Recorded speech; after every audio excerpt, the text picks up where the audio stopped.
Most people spend years grinding towards financial independence, aiming for $1 million, 1.5, 2.5 million. But what happens when you actually reach millionaire status? Does life suddenly change? Today, Scott and I are breaking down what it really means to hit millionaire status. From shifting your mindset to managing your money differently, we're diving into questions most FIRE conversations don't talk about. If you are working towards this milestone or getting close, this episode is for you.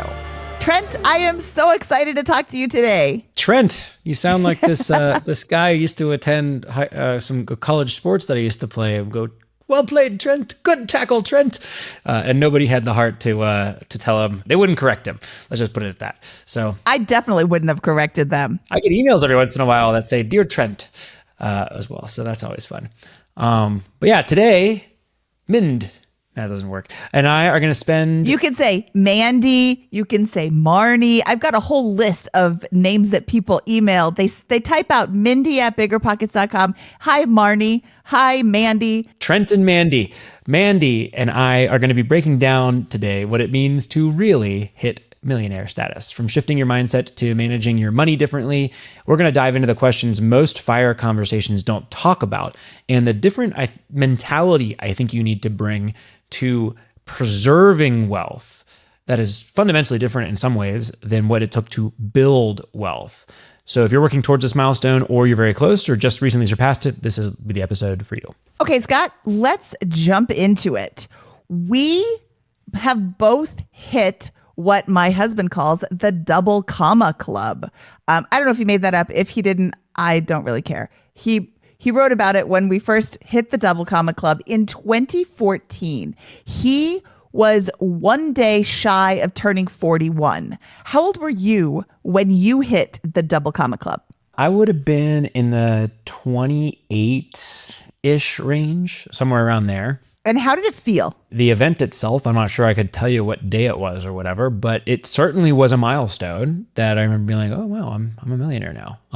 It's also a little less, I was almost certainly well past millionaire status by the time that I, actually realized it on a net worth statement, for example, because like I think many real estate investors, I conservatively value my real estate position. And even if you conservatively value the debt position, you're not constantly like updating the net worth statement with the loan amortization going on in the portfolio. So I almost certainly was somewhat past, let's call it 10% past millionaire status when I would have noticed it on my personal financial statement. Okay. Did you feel any different when you did realize that, hey, I'm a millionaire. I can quit my job and go live on the beach? I didn't because, at that point, my career with BiggerPockets was really ramping up in there. And I was taking on the leadership position that was way more front and center of mind than the idea of retiring. So I hit double comma status before I started working at BiggerPockets. I remember I was at my sister's house. We were all at my sister's house. It was just before Thanksgiving, and Carl checked our net worth and he's like, we hit it. Because we'd come up close to it. But, then the market is like, no, you're not going to get into double comma status now.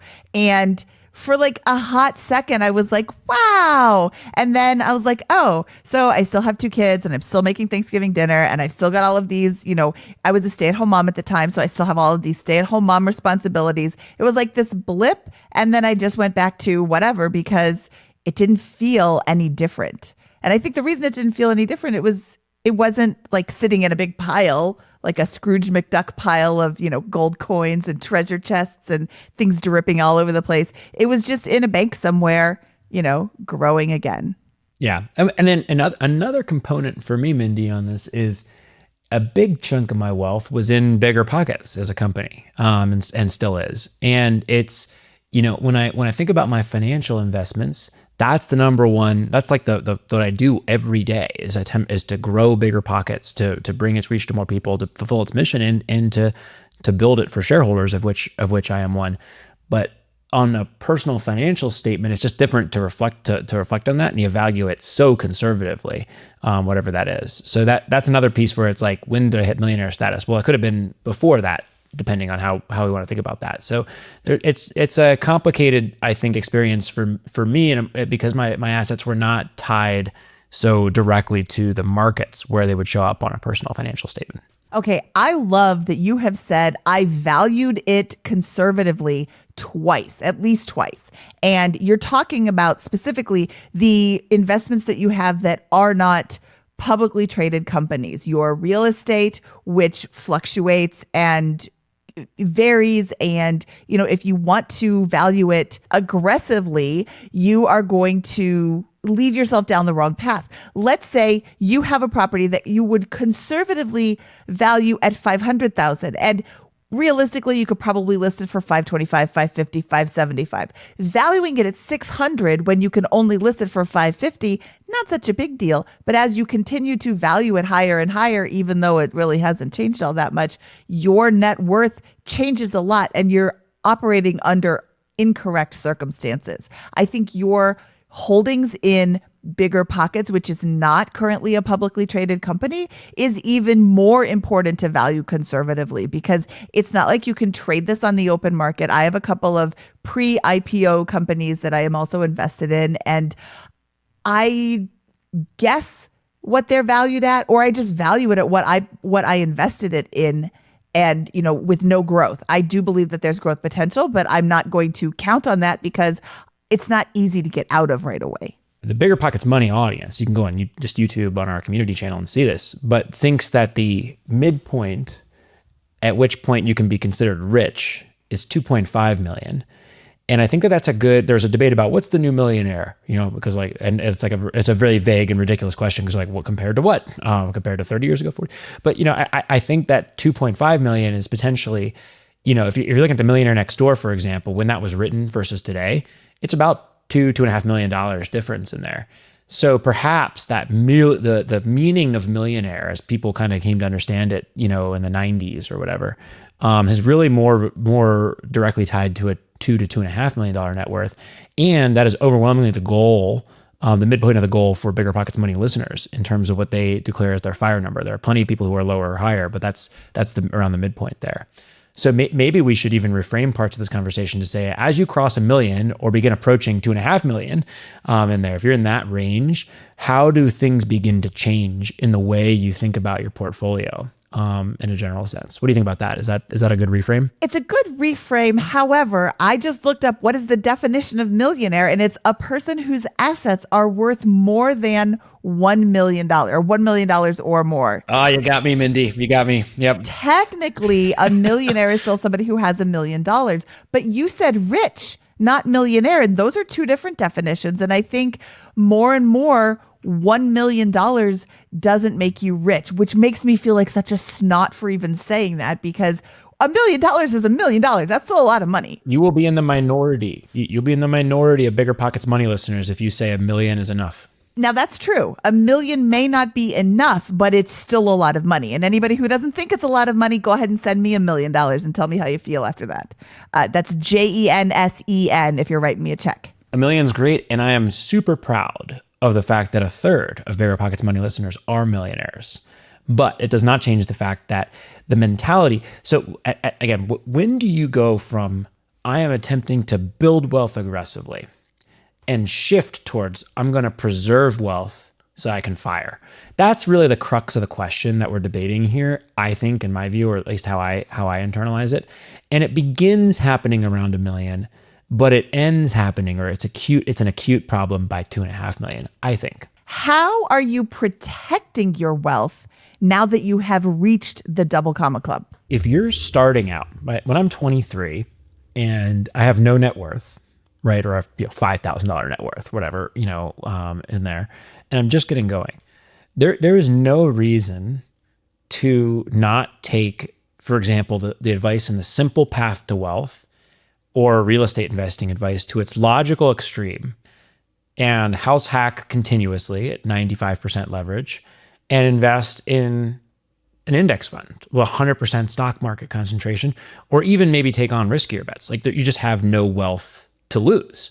So if you diversify at that point, you guarantee that your investment portfolio will not accrete rapidly, right? Like from there. So for the first 100,000, if the goal is 2.5 million, the first 100,000 for sure is an all out aggressive approach. And then for me, at least, that worked to a large degree. It was a mathematically good approach. It was aided by a really good bull market there. And I just kept putting my investment dollars into these essentially super aggressive, high leverage real estate investments and stocks. And I think when you wake up and you're rounding out the 2.5 million number, you say, okay, I'm doing that, but that is not a good recipe for staying rich, right? If the goal is to go from 2.5 million to 100 million over the next 30 years, then you keep doing that, right? You just like you're just so far away from the goal that you keep putting yourself into a 100% index fund portfolio, and you keep levering up on real estate and driving as much returns as you can. Maybe even pick one and just go all in on it and really put it all into this very aggressive portfolio and never touch it, withdraw it. But that's not what we're trying to do with BiggerPockets Money and Fire. That's not the goal. The goal is to get past your FI number with a margin of safety, and then begin withdrawing from the portfolio. And so I think that around that point, that the concept of how do I protect the portfolio becomes more important than how do I maximize gains from it. Because the goal is Tuesday. What do I do with my Tuesday from 9 to 5 in particular? Not how do I build the maximum terminal net worth? It is to build the maximum terminal net worth when you're less than $100,000 in wealth. You just have to do that. Otherwise, you're going to slow down your journey to financial independence, almost certainly. But when you're getting close or around the corner or have rounded the corner, I think it begins to change the calculus. I am still in accumulation mode, but the reason I am in accumulation mode is because I still have a job. I have a big safety net. I have actually several safety nets. My backups have backups. So I'm not really protecting my wealth right now. I mean, I'm not making, ridiculous investments, but I am branching out now that I've reached my FI number, more than my FI number, significantly more than my original FI number. I have been able to adjust my spending. I'm still above what my FI number says I could spend, or I'm still below. Let's see, how do I say this? I have X and I'm spending based on this FI number, probably about half of what my current FI number is. So I buy everything that I want. And I just bought a car today, Scott. Oh, what'd you get? I got a 1987 Toyota MR2. It's a nice little collector's car from the 1900s. Love it. As my kids love to tell me. I am not looking to do anything crazy, but I'm also not looking to hoard my money and I'm in 0% in bonds because I don't feel the need to have that level of protection right now. So Scott, let's say a third of our listeners have reached the $1 million milestone. What are they looking to be considering as they march towards the next milestone, the 2.5 million? What are your thoughts and opinions and advice on what they should be thinking about as they continue down the path? Well, I would go back to the basic financial planning exercise that I've talked about numerous times in the past on here, which is it's a very simple item. If you're at $1 million and your goal is 2.5 million, get out a piece of paper and draw a circle, and then make a pie chart and say, what do I want my $2.5 million portfolio to look like in 5, 7, 10 years, whatever, however long you think it's going to take you to get there? What's the portfolio that I'll actually retire on, or I'll actually fire at and feel good about, right? And that portfolio will not be $1.4 million in your 401k, $300,000 in your primary residence equity, and $700,000 across 3 rentals that are levered 3 to 1 in terms of debt to equity on there. That portfolio is not going to generate cash flow for you, and you're not going to fire with it. It just won't happen. We don't talk to people who do that on BiggerPockets Money, even though that the math says it should happen. It just doesn't. We don't talk to those people. They don't seem to exist out there. And so I think that's where you begin thinking about, what am I actually going to do here? And I'm like, I'll tell you this, I'm not going to retire. I would never, and I don't think we will meet somebody who does, who has a $2.5 million stock only portfolio at that point. The 4% rule, the math of it does not support a 4% withdrawal on a 100% stock portfolio. So you won't do it. No one else has done it either. No one else we ever talked to has done that with a stock portfolio on there. We have now met people who have essentially done that with a 60-40 stock bond portfolio. But even then, know that you'll be in a rare minority if you do retire at a 4% rule on a $2.5 million portfolio. So you need to have these aces in the hole. You need to think about that $2.5 million portfolio cannot be in a 60-40 stock bond allocation if I want to fire. It has to have some additional components to it. That could be a larger cash position. That could be a side hustle that you begin building up now continues to be in operation when you fire. That could be a part-time job that you line up, something that you're really interested in, right? Like at the county fair or whatever it is that you do that's seasonal. Doesn't have to be all year round, but there's going to be a supplement that you can do in order to drive that. And I think you're going to need a diversified portfolio at that point. And my answer to that is going to be a couple paid off rentals, some stocks, and a cash position, right? I also wouldn't mind some debt. I don't know if I'm too aggressive to go into bonds with their current yields, but I'm very willing to privately lend on real estate properties, especially if they're properties that I would be fine with foreclosing on and owning and operating directly.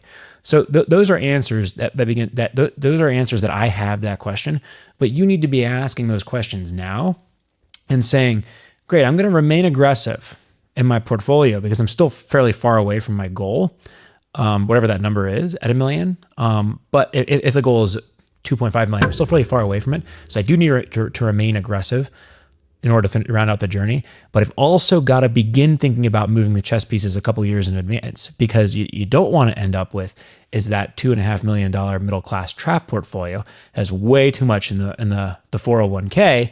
Like we talked to this guy the other day, he's going to have $10 million in his 401k. And he can't generate any cash flow from his portfolio. He's like 38. He has $1.4 million in his 401k. If he just leaves that in there, it doesn't take distributions until he's 72 and a half, and that thing compounds at 7%. Those are like the stock market compounds at 10% usually.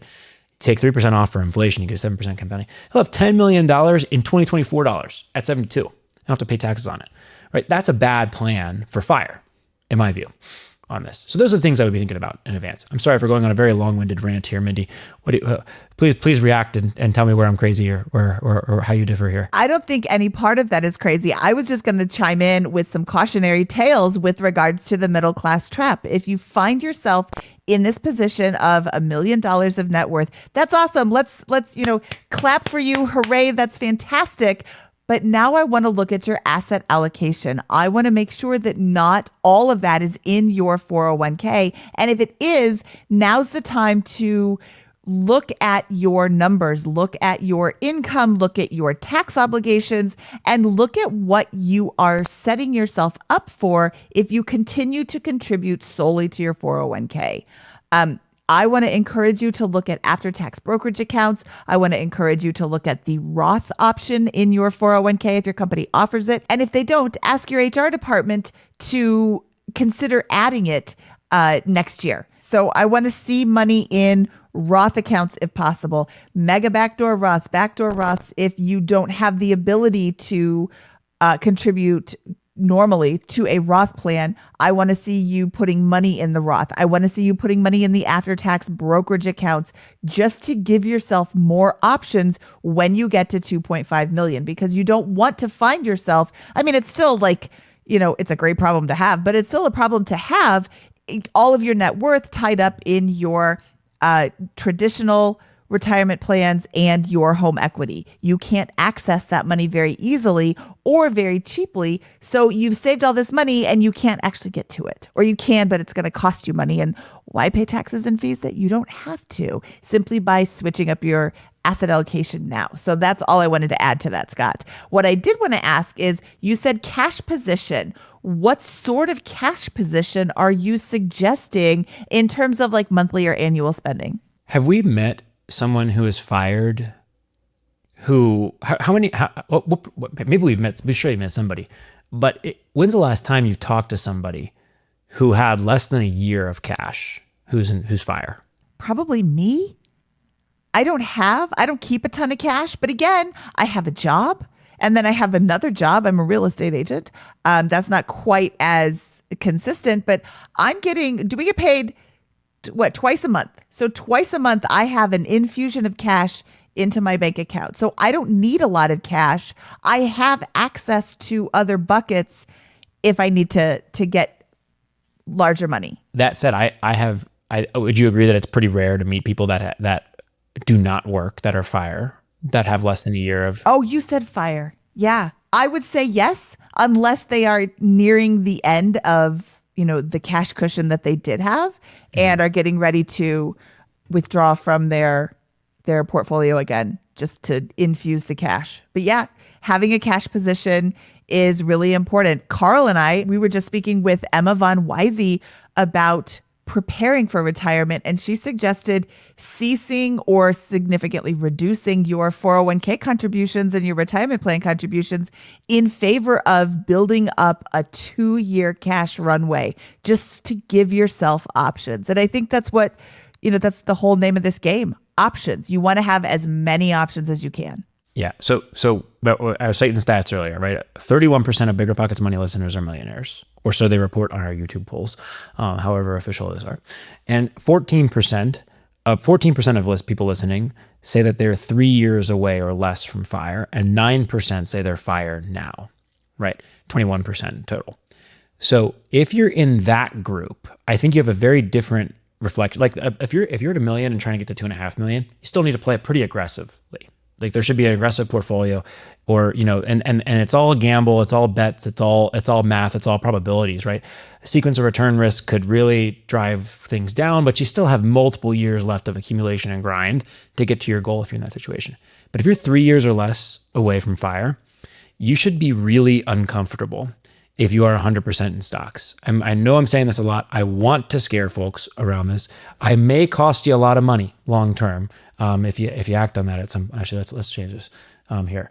I may cost myself a lot of money by moving away from a heavy stock portfolio, but the math is not built on 100% stock portfolio. It's built on a 60-40 stock bond portfolio, and it's time to begin diversifying, because I'm really worried that at some point, maybe it doesn't happen for 3 years, maybe it doesn't happen for 30 years, but at some point, these people who have really socked away and really fought and scrapped and gotten a little lucky with the markets and invested for 10, 15 years and have all their wealth effectively in stock market index funds, there's got to be a crash at some point. It's just mathematically given, and you're not fire. Like if you're 40 and you're at 2.1 million and you think you're firing in 3 years and the market crashes 50% and take 10 years to go back, you're 50 by the time you fire. That's not what we did here. That's not what we signed up to do. That's not the sacrifice that we made in order to become fire. And you need to really start thinking about protection on that front. And that's really what the difference is, I think, when you're talking about what's this millionaire math, how did things change? That's what changes. That's what should change in your psyche, I think, about how you invest at that point. Now, if that's not your goal, you're like, hey, I'm happy with what I'm doing. I just want to begin piling up the number and get way past this. I want to preserve some semblance of independence. I've got 16 different backup options. Stay aggressive. Like Mindy, that like what you're doing, that makes sense, right? And probably work out. But I just worry about that. And that's the mentality shift I think people need to think about is the next decade that you were planning to be fire at risk? Because you have recency bias with the 16 years that this market has really been roaring. That's my fear mongering.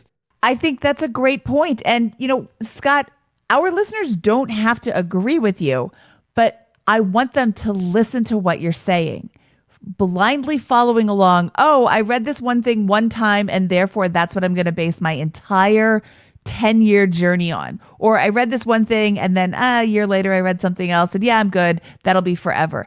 Be conscious of your money, of your finances, of where it's at in the broader market and, financial sphere of the world. There's maybe some volatility coming up, or maybe it'll just keep marching up. I hope that it keeps marching up, but there's no guarantee. So definitely protect your finances based on your specific situation. And if you're not quite sure, talk to a CFP, talk to a tax professional, talk to somebody who understands the financial independence concept and also understands the broader financial picture. This is another thing that, it's one thing for me to say this, but it's another to be in the situation of, I was talking to this guy who's maybe like 23, and just getting started, and he's worried about the index fund situation. And for him, I'd say, hey, why would you be worried, right? Like, you've only got, 20 grand invested or whatever around this, like, and you're going to have to invest you have to build up $2.5 million. The stock market crashing and wiping out 50% of $20,000, which will happen 2 to 3 times a lifetime, or has happened 2 to 3 times a lifetime, over history. That's a good thing for you, because you're going to make more money next year than you do this year, and more money the year after, more money after, and all the stocks you buy on go forward basis are going to be a lower basis. But that's terrifying to him. It's absolutely terrifying, and like that, he can comprehend that and be really uncomfortable with it at that same point. But I'd say the math completely supports going all in on stocks if that's going to be a decision in that situation, because you're going to dollar out cost average for so long.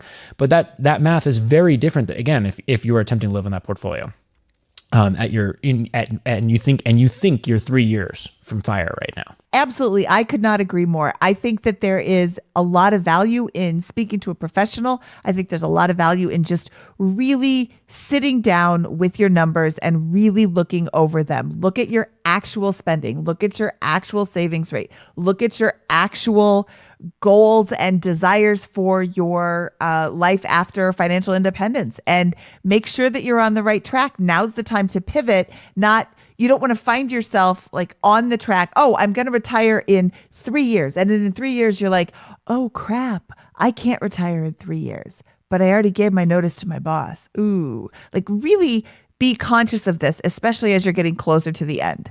Yeah, don't give your notice to your boss 3 years in advance. That's another big tip for today. I think this was fun. Millionaire, now what? This is what. Make sure you keep chugging if million is not your end point. I think the answer is, when you're a millionaire and when you're approaching fire, it's not, the game shifts to how do I keep what I have and enjoy it around there. And that's a different game. It requires a different mentality, I believe, than the just mathematically play the odds when you're so far away from your goal, because you almost assuredly in the early days gonna more rapidly move towards it. But you are almost assuredly putting yourself at huge risk at the end state portfolio time there. And again, the outcomes of the last 7 or 8 years do not say that this time is different necessarily from there. In fact, I would argue that the outcomes, the huge surges in the stock market for the last 16 years, with a couple of puts and takes, make the market more risky, not less, in this context for folks who are near fire, and really want to ring that alarm bell or have folks begin thinking about that diversification at this point. Yeah, I love a good diversified portfolio, and I want to encourage everybody to look at what they've got and see where they can make changes. Financially advantageous changes, consciously making these changes, not just because, oh, Scott said he was selling his stock, so I'm going to sell mine too. Do your research, figure out what works for your specific situation with your goals and your income and your investments and your debt and expenses and all of the things that we talk about on Finance Fridays. Put that all together and see if what you are doing is the same course of action you should be taking, or if you need to make some changes. And if you're not quite sure how to shake all of that out, we have an awesome planning document. Email Mindy at BiggerPockets.com, and I will share with you this document we sent to all of our Finance Friday people to get their numbers in order. It'll help you get all of your numbers in order too. Awesome. I'll just chime in there. We get a lot of emails, Mindy and I, now from listeners, which is great. And it may take us a week or two, but we'll respond to everyone over there. But I would like to just kind of shout out there that because we're getting very detailed questions from members, sometimes that have very detailed financial items in there. I want to call out that we are not financial advisors. We are not licensed. Anything that we respond back with is for entertainment purposes only for there. And we would like to have, I think, we would love for you to put in those, hey, I give you permission to anonymize and then post your response or your thoughts or reactions to this to either, we could either maybe do it on a BiggerPockets Money podcast, or we could do them to the BiggerPockets blog or in our new BiggerPockets Money newsletter, or any of those areas. So could you just give us permission to anonymize and then share that information in our reactions so that others can learn from them? Because it's a lot of work to respond to very detailed kind of what should I do next emails in some of these cases, and it would be helpful, I think, to help others have the same problems there. Yeah, I think that's great, Scott. I'm glad you said that. So Mindy at BiggerPockets.com, Scott at BiggerPockets.com. We would love to hear from you. All right, Scott, should we get out of here? Let's do it. That wraps up this fun video talking about I'm a millionaire. What's next? He is Scott Trent Trench, and I am Mindy Jensen saying farewell, seashell.